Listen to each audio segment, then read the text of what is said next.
নমস্কার। পুতুল পুরাণে আপনাদের সবাইকে স্বাগত জানাই।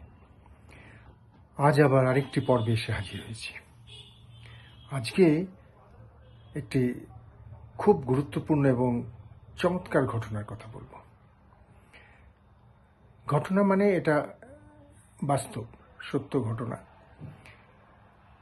এখনকার দিনে পোস্টাল ব্যাপারটা প্রায় উঠেই গেছে, অর্থাৎ চিঠি আদান প্রদানের প্রথাটা এখন আর নেই। কাছাকাছি ডাক টিকিটের যে ব্যবহার স্বাভাবিকভাবেই কমে গেছে। কিন্তু একসময় এই ডাক টিকিটের প্রচলন হয়েছিল এবং তা ভীষণভাবে আমাদের জীবনযাত্রাকে সমৃদ্ধ করেছে, সাহায্য করেছে, সহযোগিতা করেছে। এই ডাকের মাধ্যমে আমরা এই বিগত কিছু বছর আগে পর্যন্ত এই ডাকের উপরে নির্ভরশীল ছিলাম এবং অপেক্ষা করতাম কখন সেই প্রিয় মানুষটির চিঠি এসে পৌঁছবে নীলখামে। আর খামের ওপর যে সমস্ত ডাক টিকিট থাকতো সেগুলো সংগ্রহ করার প্রবণতা বা শখ আমাদের দেশে বহু মানুষের সেটা রয়েছে, ছিল এবং সেগুলো সংগ্রহ করেছে। একসময় আমিও বেশ কিছু ডাক টিকিট সংগ্রহে রেখেছিলাম, বহু ডাক টিকিট দেশ বিদেশের। একটি সংস্থায় কাজ করার সুবাদে সেখানে ইন্টারন্যাশনাল যে করেসপন্ডেন্স হতো, সে কারণেই এয়ার টিকিটের মানে ডাক টিকিটের খামের ওপর যে ডাক টিকিট সেগুলোকে সংগ্রহ করতাম। একটা নেশার মতো হয়ে গেছিল। পরবর্তীকালে কিছু ডাক টিকিট কিনতেও হয়েছিল, এমনই নেশা। আজ সেই ডাক টিকিট নিয়ে কথা বলবো, তবে আমাদের দেশের নয়, ব্রিটেনের রাজ পরিবারের সংগ্রহে যে ডাক টিকিটের বিশাল সংগ্রহশালা, তার ইতিহাস আপনাদের জানাবো। ডাক টিকিট যে এক বিশাল ও বৈচিত্র্যপূর্ণ সংগ্রহশালা রয়েছে ব্রিটিশ রাজ পরিবারের নিজস্ব ঘরানায়। উত্তরাধিকার সূত্রে এই সংগ্রহ আরও সমৃদ্ধ হয়েছে পরবর্তী প্রজন্মের আন্তরিক প্রয়াসে। নিজস্ব ভালো লাগা থেকেই এই শখের উদ্ভাবন। এই খেয়াল বজায় রাখতেই প্রতিনিয়ত ডাক টিকিট সংগ্রহ করা একটা নেশায় পরিণত হয়েছিল রাজ পরিবারের সদস্যদের মধ্যে। ভালোবাসা মিশ্রিত এই শখটি তখন তাদের কাছে এক গুরুত্বপূর্ণ বিষয় হয়ে দাঁড়িয়েছিল। রয়্যাল কালেকশন নামে সুপরিচিত এই ডাক টিকিট সংগ্রহ, ব্রিটেনের এই বৃহত্তম রাজ সংগ্রহ সারা বিশ্বে প্রশংসিত। এই সংগ্রহের পিছনে রাজা পঞ্চম ও ষষ্ঠ জর্জ এবং রানী দ্বিতীয় এলিজাবেথের ভূমিকা অবশ্যই প্রশংসার দাবি রাখে। তো সেই ছেলেবেলা থেকেই এই ডাক টিকিট জমানোর শখ ছিল পঞ্চম জর্জের। তার কাকা ইডেনবার্গের ডিউক ছিলেন। এই ব্যাপারে জর্জের ফ্রেন্ড, গাইড এবং ফিলোসফার ছিলেন। জর্জ কাকার কাছ থেকেই এই তালিমটি নেন। ডাক টিকিটের নকশা, কাগজ, রং, ছাপা ইত্যাদি বিষয়ে বিস্তারিত জ্ঞান অর্জন করতে থাকেন এবং কাকা তাকে এই ব্যাপারে বিপুল সাহায্য করেন। পঞ্চম জর্জ তখন যুবক, ইয়র্কের ডিউক। রয়্যাল নেভিতে তিনি মিউশিপম্যান হিসেবে স্বেচ্ছায় যোগ দেন। তিনি বুঝতে পারলেন যে হাতের মুঠোয় বড় সুযোগ এসে গেল। তাকে এই সুবাদে বিভিন্ন দেশ বিদেশ ঘুরে বেড়াতে হবে, আর সেই সূত্রে সেই দেশের ডাক টিকিটের ডাক ব্যবস্থার তিনি সন্ধান পাবেন এবং অনেক জ্ঞান অর্জন করবেন। সেই সঙ্গে ডাক টিকিটও সংগ্রহ করতে পারবেন। এই ব্যাপারটা তাকে উৎসাহিত করে ভীষণভাবে, এবং তিনি তখন এই উৎসাহ নিয়ে দেশ বিদেশের এই ডাক টিকিট সংগ্রহ করতে থাকেন এবং কাকার পথ অনুসরণ করে তিনি তখন বিখ্যাত হয়ে যান। সময়টা 1893। পঞ্চম জর্জ তিনি বিবাহ বন্ধনে আবদ্ধ হলেন 1893 সালে। বিয়ে করলেন প্রিন্সেস মেরিকে। মেরি এই ডাক টিকিটের সংগ্রহের ব্যাপারে পঞ্চম জর্জকে খুব উৎসাহিত করলেন। মেরির কথায়, আমি জানি তিনি ডাক টিকিট কেনেন, সেজন্য আমি অত্যন্ত আনন্দিত এবং সুখী। এটা তাকে আর এলোমেলো কোনো কাজ থেকে দূরে রাখবে, এটা তার বক্তব্য। এই সংগ্রহের নেশা ও দক্ষতার কথা ততদিনে ফিলাটেলিক মহলে জানাজানি হয়ে গেছে। তাই 1893 সালেই পঞ্চম জর্জ যোগ দিলেন লন্ডন ফিলাটেলিক সোসাইটিতে।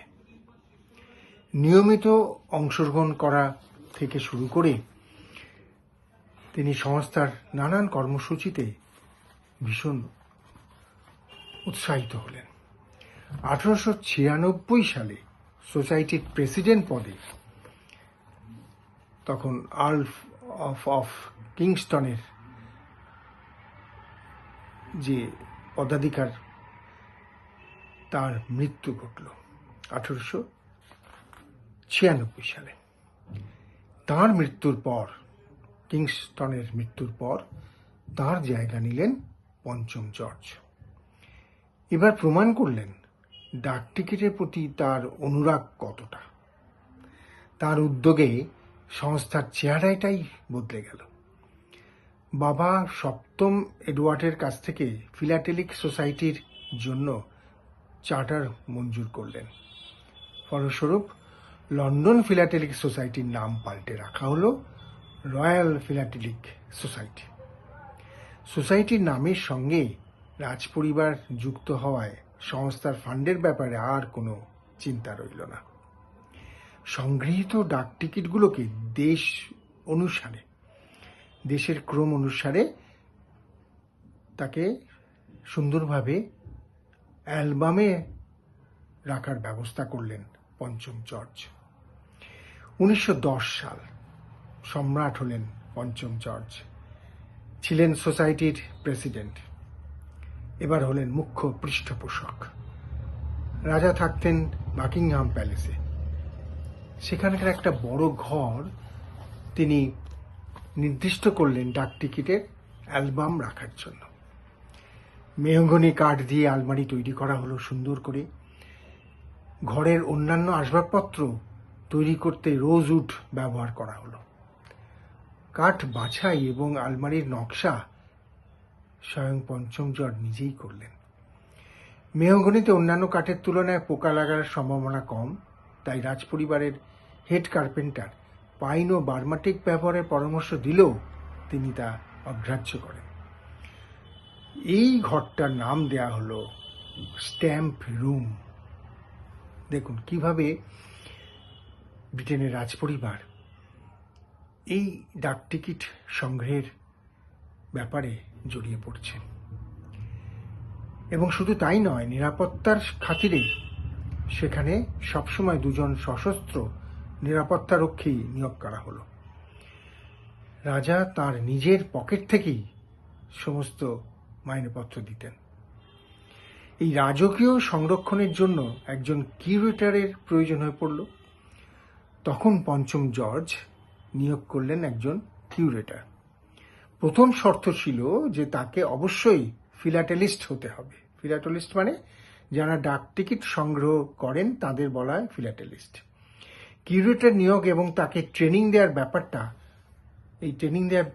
ব্যাপারটা রাজা নিজেই নিলেন, নিজের দায়িত্বে নিলেন এবং তাকে তৈরি করতে লাগলেন। সে সময় কিউরেটর হন যথাক্রমে J.A.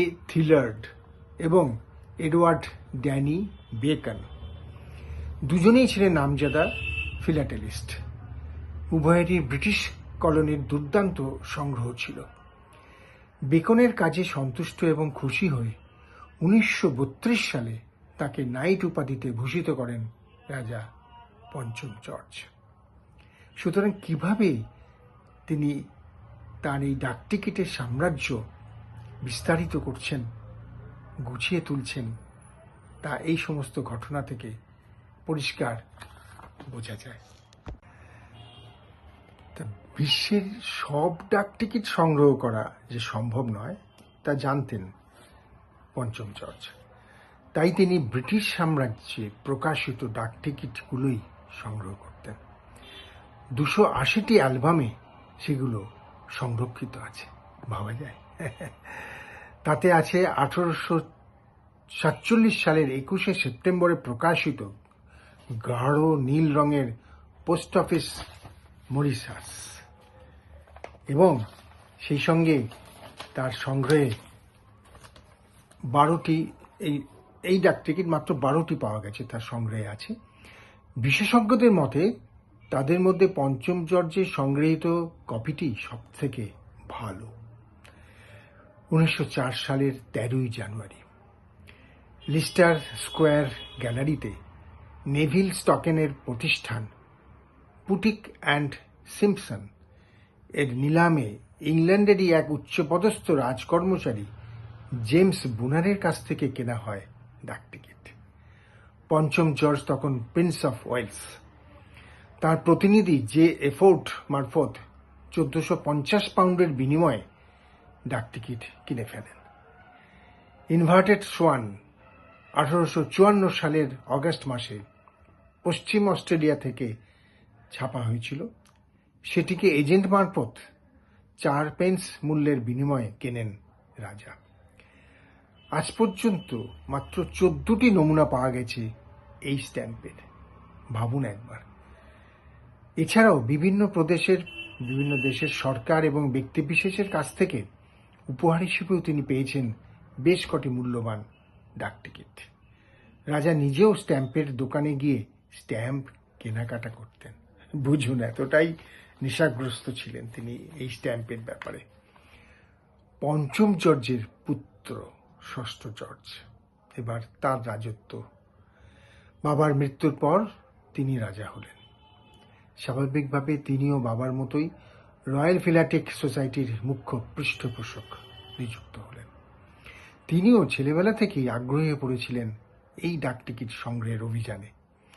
বাবার উৎসাহ দান এবং তত্ত্বাবধানে গড়ে তোলেন নিজস্ব সংগ্রহ।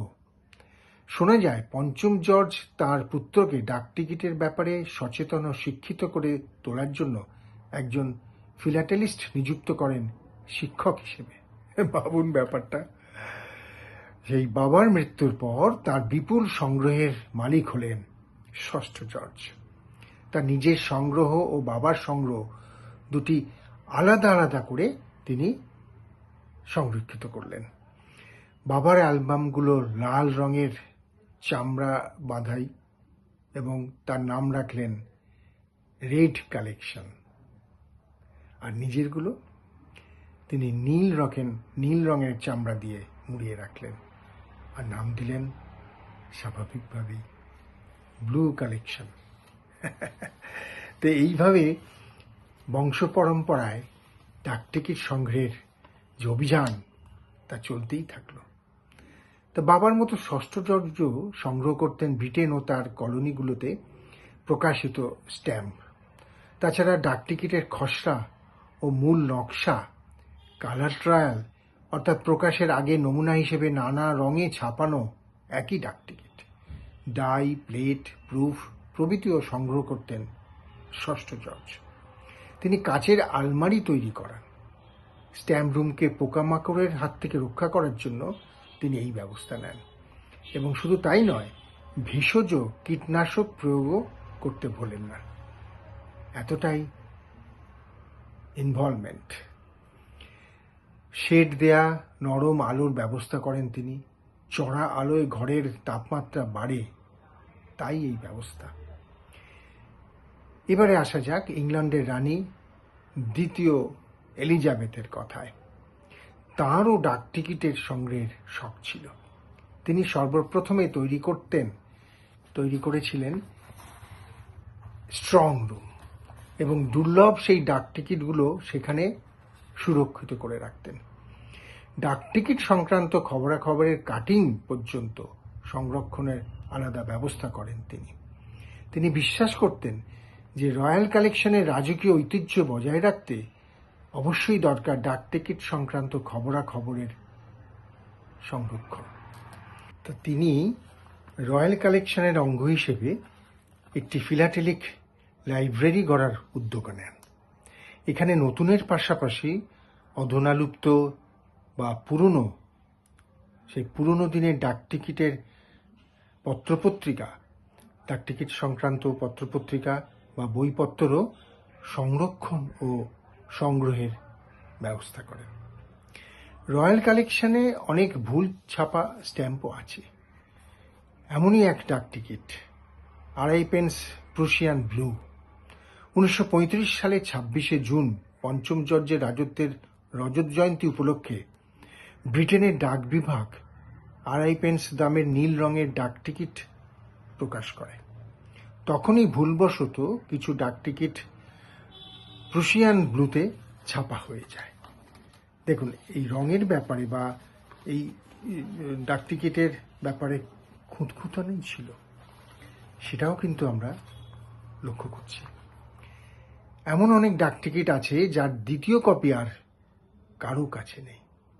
যেমন 1948 সালে সেন্ট ভিনসেন্ট থেকে প্রকাশিত কালো রঙের 1 পাউন্ড দামের 4টে ডাকটিকিটের 2টি ব্লক।